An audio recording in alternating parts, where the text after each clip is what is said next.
Hey, welcome back to the channel, all you hockey fans. Hockey Night in Belmont. Went back to Heroes Cards and Comics. Wasn't expecting to, but my son wanted to go, and he said he'd buy, so here I am. I didn't take him at his word and buy everything I could. I paid $22 for 14 cards. These are all from the 1974 O-Pee-Chee set, so the 73-74 stat year. This is when the Philadelphia Flyers won their first Stanley Cup. I am slowly chipping away at this set. I now need the 2 cards to complete this set. This set is interesting not only because it's the Flyers' first win, and they're the first expansion team to win a cup, but it's also, of the 396 cards, there are 101 rookies. So if you take out all the leaderboard cards, all-star cards, trophy cards, checklists, whatnot, and team cards, you're almost getting... For every 3 cards, you're going to get a rookie. Now, the big rookies in this one, John Davidson, I wouldn't consider him a big rookie, but he was a GM. Fred Sherrill, the coach. I don't know why coaches get a rookie card. Minor ones would be Wayne Merrick, who won Stanley Cups with the Islanders. Tom Lysiak, who was a big part of the Atlanta Flames, Chicago Blackhawks. You have Gene Potvin, the brother of Dennis. Don Cherry's rookie card. That's going to cost me. Lanny McDonald's rookie card. Another one's going to cost me. Salming's rookie card. Dennis Potvin's rookie card, which will cost me. Scotty Bowman's rookie card. There's another one that's going to cost me a lot. Rick Middleton's rookie card. Steve Shutt, which will cost me. Chico Rush's, his rookie card, but that'll be a little more expensive. And then finally, of course, Bob Gainey, which is really going to be expensive. So a lot of prominent rookies in here. I just listed a few of the more known ones. Hey, let's get on with this. 14 cards here. We're going to start off with Buffalo Sabres right winger rookie card, Norm Gratton.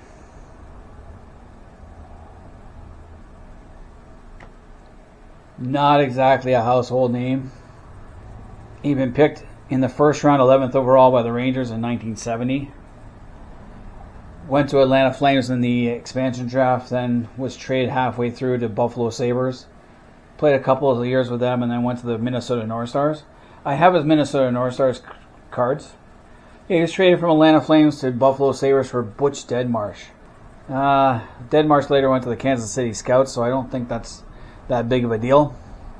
He was traded from Buffalo with future considerations to Minnesota for Fred Stanfield.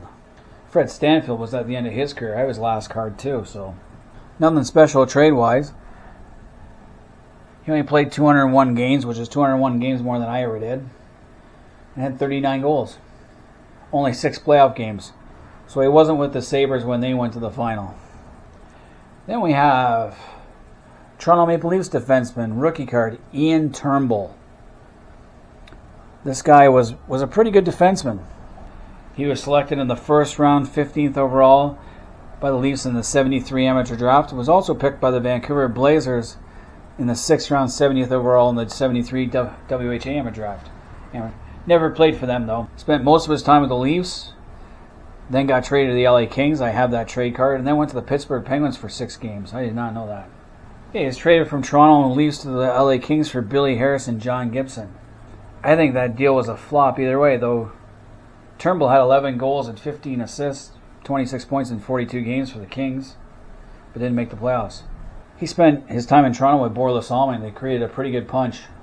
And he has a team record for most points in a season by a defenseman with Toronto. When he 76-77, he had 22 goals, 57 assists for 79 points. I believe he was a second-team All-Star that year. I have that card, I believe, or I did at one time. He also holds the record for most goals in a game by a defenseman, with 5 in a game on February 2nd, 1977, and a 9-1 victory against the Detroit Red Wings. Turnbull only had 5 shots in the game, making the first player in NHL history to score 5 goals on 5 shots. So he was a good defenseman. He also scored 4 goals in a 7-5 Kings victory over the Vancouver Canucks on December 12th, 1981. And then back injuries forced him to retire. He was a pretty good defenseman. Still has records. Can't take that away from him. Then we're going with Minnesota North Stars center Murray Oliver. I have another one of his cards. I don't know much about him. He played with the Detroit Red Wings in the 60s, then the Boston Bruins in the 60s, the Toronto Maple Leafs 68, 69, 70, then the Minnesota North Stars right up until the end of his career in 74, 75. So played over 1,100 games and had 728 points. Played all those seasons, but only played in 35 playoff games, and he had 25 points in those. Poor guy was on brutal teams. Like Boston never made the playoffs while he was there. Though he did play with Bobby Orr. Traded from the Boston Bruins to the Toronto Maple Leafs for Eddie Shack. Traded from Toronto Maple Leafs to Minnesota North Stars for a player to be named later, which never doesn't mention who. So, poor guy was on a lot of bad teams. Too bad he didn't stick it out with Boston. I got St. Louis Blues left winger, rookie card, Floyd Thompson. Most of these cards are actually in really good shape. Some minor scratches in this one. Usually it's the corners of the cut that aren't that great. This guy, unfortunately, he'd already played 200 games in the NHL before he got a rookie card. St. Louis Blues weren't exactly a household name. He'd won a WHL title, a Western Hockey League title with the Denver Spurs, and then later in his career he won 2 Central Hockey League titles with the Salt Lake Golden Eagles and was their Ironman award winner. So, spent his entire career with the Blues. Played over 400 games, scored 56 goals, 153 points, only 10 playoff games. Blues were not exactly a great team in the 70s. In the 80s they became better, but couldn't get past the second round. Then we have Defenceman. Pittsburgh Penguins rookie card, Jean-Guy Legacy. Or Legace, however you pronounce that in French. Looks like the wind's blowing his hair to the back there. Not somebody I know a lot about. I do have his Kansas City scout card. So he played for Pittsburgh, then went to Buffalo in the expansion draft, back to Pittsburgh, and then went to Kansas City in their expansion draft and played 1 year with the Birmingham Bulls in 76-77. So only played 197 games, 9 goals, 48 points, no playoff games, even in the W. That's pretty bad. Traded from Buffalo Sabres to Pittsburgh Penguins for Terry Ball. Who? And then later traded from Pittsburgh with Dennis Huron to Kansas City Scouts for Michael Placet. I'd say KC won that deal because Dennis Huron was a pretty good goalie. Just played on a lot of bad teams. And we got our second Toronto Maple Leaf here. We have right winger rookie card, George Ferguson.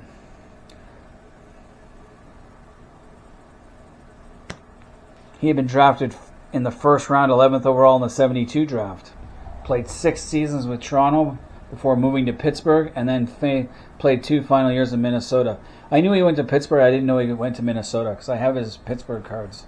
796 games, 160 goals, 86 playoff games, 14 goals. His stats were better with Pittsburgh. In Toronto, he never really was more of a fourth line guy, third line guy. With Pittsburgh, though, he had 4 straight 20-goal seasons starting in 78. So in 78, he was traded from the Leafs with Randy Carlyle to Pittsburgh for Dave Burrows. Christ, Pittsburgh killed that one. Carlisle? Too bad Pittsburgh decided to lose on purpose, so they got Mario Lemieux. He was traded from Pittsburgh Penguins for round 1 in the 83 draft, which turned out to be Brian Lawton, to Minnesota for round 1 pick in 83, Bob Airey. I don't know, other than Bob Airey, that's a piss poor. Well, Lawton wasn't any better. Next, we're going to go with Buffalo Sabres left winger, Craig Ramsey. You know this guy really well. Many of his cards over the years. Spent his entire career with the Buffalo Sabres, which is something you don't see these days. Round 2 pick, 19th overall in the 71 draft. Not a spectacular forward, but he had 8 straight 20-plus goal seasons. Played over 1,000 games, but only had 252 goals, 672 assists, 89 playoff games, 17 goals with 48 points. Someone you put on your second line. Then we have Atlanta Flames right winger Hilliard Graves. I know he went to the Winnipeg Jets because I have that card. And I have his California Golden Seals card. So he started out his career with the California Golden Seals, then went to the Atlanta Flames, Vancouver Canucks, and then the Winnipeg Jets, and when they went back to the NHL. So he never played in the W, my mistake. 556 games, 118 goals, only 2 playoff games with Atlanta. 74 traded from California to Atlanta for John Stewart. 76 traded from Atlanta with Larry Carrier to Vancouver for John Gold and round 2 pick. Was trying to be Brian Hill. Never heard of him. I'd say Vancouver won that deal. And then claimed an expansion draft by Winnipeg from Vancouver. Okay. Then we have a Minnesota North Stars center, Blake Dunlop, rookie card. I swear they've taken this picture twice. They used it on another one of his cards. I also have his card when he was with the St. Louis Blues. He was drafted round 2, 18th overall in the 73 amateur draft. Also picked in the first round, 12th overall in the 73 WHA amateur draft. So the New England Whalers wanted him.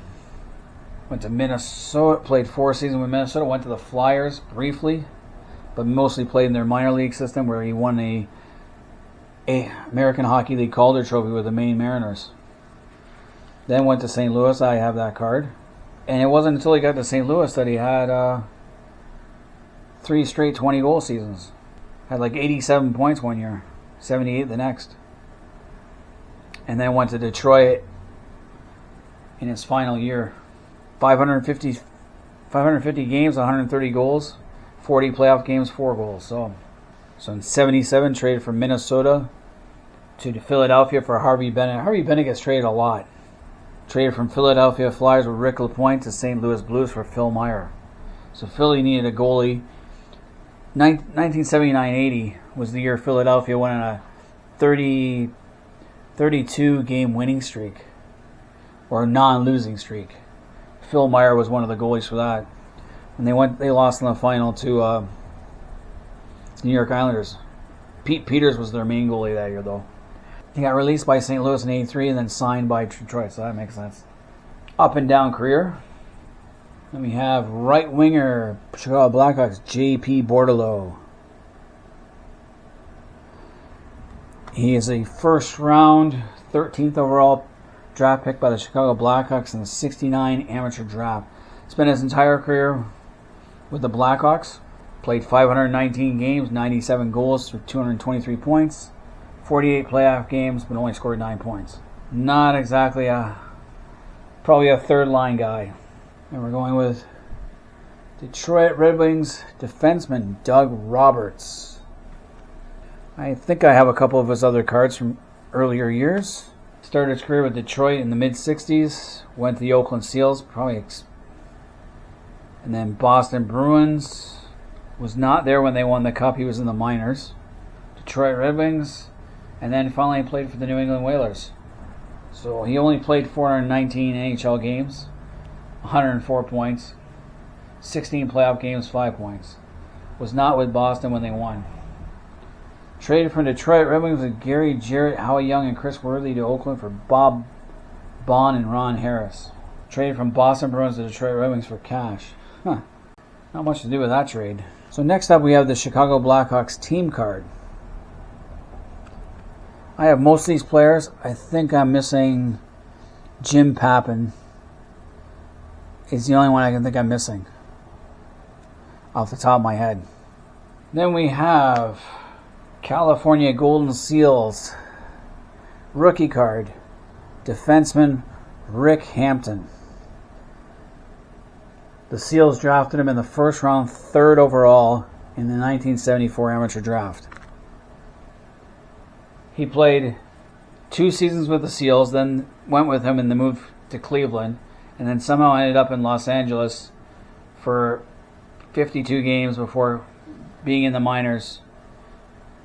So for a first round draft pick, he's kind of a bust. Though he did have 14 goals, 37 assists for 51 points in his second season.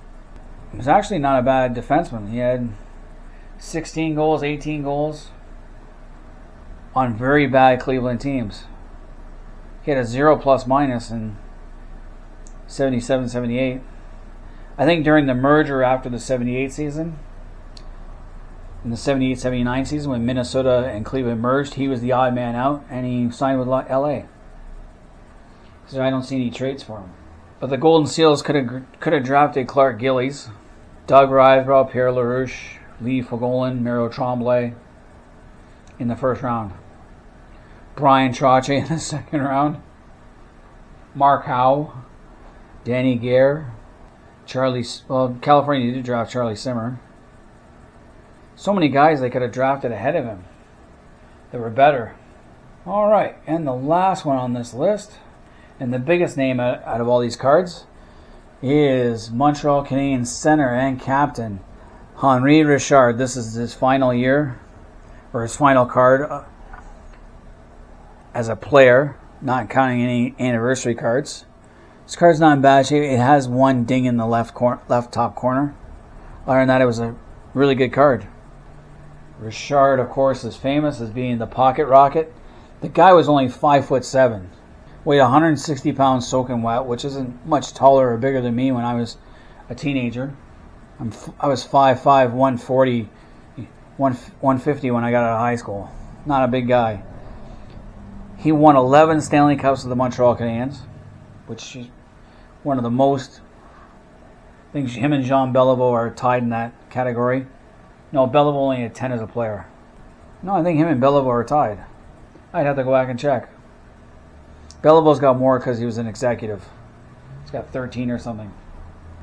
Anyway, Henri Richard is in the Hockey Hall of Fame. He's famous for slapping Serge Savard in the face during a heated argument in the dressing room. And he's also the one who called Al McNeil during the 1971 playoffs. They went on to win the Stanley Cup that year, but Henri Richard was really pissed off at how the team was playing. Of all the two brothers, he was actually the one with the bigger temper. So like I said, he played over 1,200 games, 358 goals, 680 assists for 1,046 points, 928 penalty minutes. So it wasn't like he was never in the penalty box. 180 games in the playoffs, 49 goals, 80 assists for 129 points. Even when he was at the end of his career, 72-73, he still managed to put 6 goals, 4 assists for 10 points in 17 playoff games. Not bad. Wasn't as good of a goal scorer as his brother, but he had 9 20-plus goal seasons. And I think he was an all-around good player. He won a Bill Masterton trophy in 73-74, which is this stat year. And he did come back, had 3 goals, 10 assists for 13 points, but then and was in the playoffs. He had played 6 playoff games, 1 goal, 2 assists for 3 points. Montreal probably, as far as I could tell, Montreal probably had some injuries or needed some more experience as they made a playoff run. So they asked him back, as far as I could tell. He might have been injuries. I don't know. But there we have it. 14 cards from the 1974 O-Pee-Chee set. Only one real big name, though Ian Turnbull should be a bigger name than he is. People should know who he is with his records. But anyway, all you hockey card fans out there, let me know what you guys think. And hockey fans in general, what do you guys think? Anyway, let me know what you guys think about Ian Turnbull. Should he be more recognized than he is now? No one talks about Ian Turnbull when they talk Leafs defenseman. They always talk Borla Salming in the 70s, but they don't mention Ian Turnbull. Leave comments in the comment section. Until next time, this has been Hockey Night in Belmont.